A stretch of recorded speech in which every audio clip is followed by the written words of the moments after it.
Hello friends, my name is Q. Today here with me is a file from the year 1769.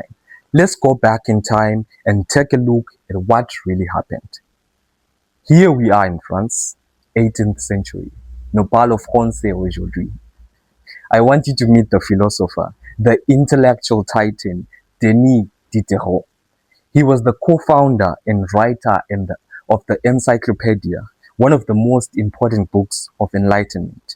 This man personally wrote around 7,000 articles for the database, covering everything from deep philosophy and religion to science and politics.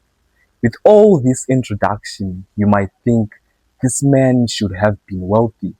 If he was living today, you might think he should be living in Monaco, being able to afford to sit on his yacht on a Sunday afternoon, the Monaco Grand Prix, watching Charles Leclerc do his sunset lap. But to my surprise, and to your surprise now too, he was broke. In 1765, as broke as he was, it so happened that his daughter, Angelique, was supposed to get married. She was of age of marriage.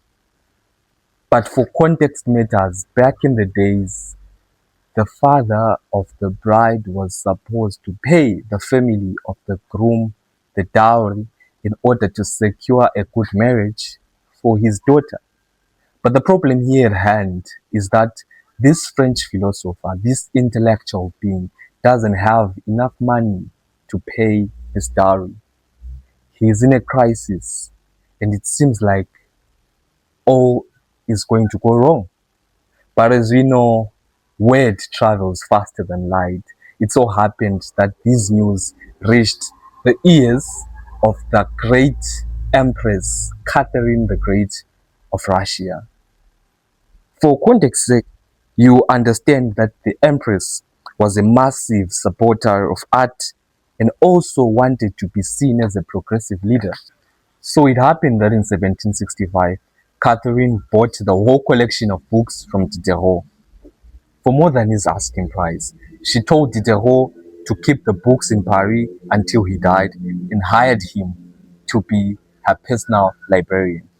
We can confidently say that the Empress paid him for 50 years in advance. Denis Diderot was paid 15,000 French livres, that's an equivalent of about 50,000 to 60,000 US dollars today.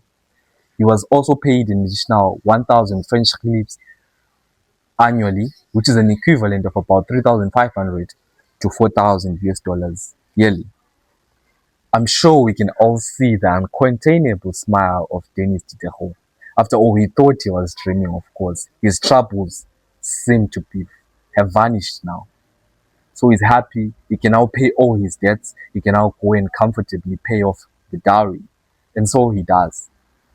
He paid off the dowry, and now, after all the payments, he had a grand fortune all left for himself. What could a man do with all this money? He looks at himself. He sees the clothes he's wearing. Surely a rich man doesn't wear like that. So what does he do? Diderot goes on to go and buy a luxurious, beautiful scarlet robe. And that's where the trap starts. When he puts on his expensive robe, he suddenly notices that his straw chair looks trashy next to the robe. And what does he do? He goes on to buy an expensive Moroccan leather chair. After buying the leather chair, he now notices that his leather chair and the robe are amazing. But sitting in front of him is this cheap wooden writing table. The robe, the chair now don't coordinate with the table. So a change has to be made. So he goes on to replace this wooden table with an expensive inlaid armoire or desk. He then looks at the floor beneath him. His cheap tattered rug from Bergamo looks terrible under his new desk. So what does he do again? He goes on to go and buy a new luxury rug from all the way from Damascus. He then looks at the walls around him. They look empty and smoky next to all his luxuries. And so he replaces them with an expensive art, bronze sculptures, and a high-end mirror above his mantelpiece. Here comes the downfall and the confession. After all these developments, within a short period of time, he realized his cozy, chaotic, comfy apartment was all gone. He looked around. He had spent his money trying to maintain a fake image of luxury, and now he felt like a stranger in his own home. He was stressed about keeping it clean all the time, keeping up appearances, and living in constant anxiety of spills. He had spent a lot of money on this chain of purchases. And right here on this page with me, I have a quotation directly from him in what he had to say about this. And I quote, "I was the absolute master of my old dressing gown. I have become the slave of my new one. Cursed be the precious garment that I revere.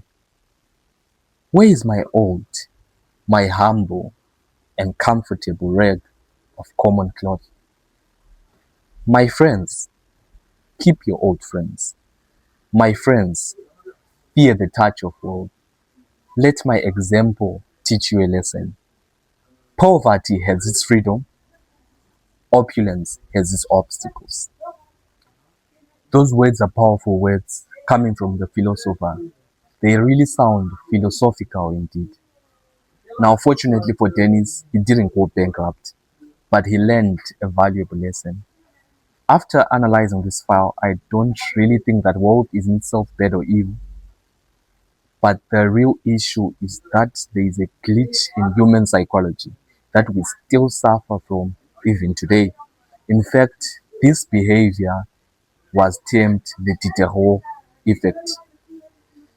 I've learned that we must be careful of making that one purchase that triggers a never-ending cycle, because possessions have a tendency of liking to link together. One buy depends upon the other. Diderot's lesson is not for us to live like monks, and he never says to buy anything expensive is wrong. It's just a warning. Let us be the absolute master of our things, and don't let a scarlet robe make a slave out of you. Catch you on the next file.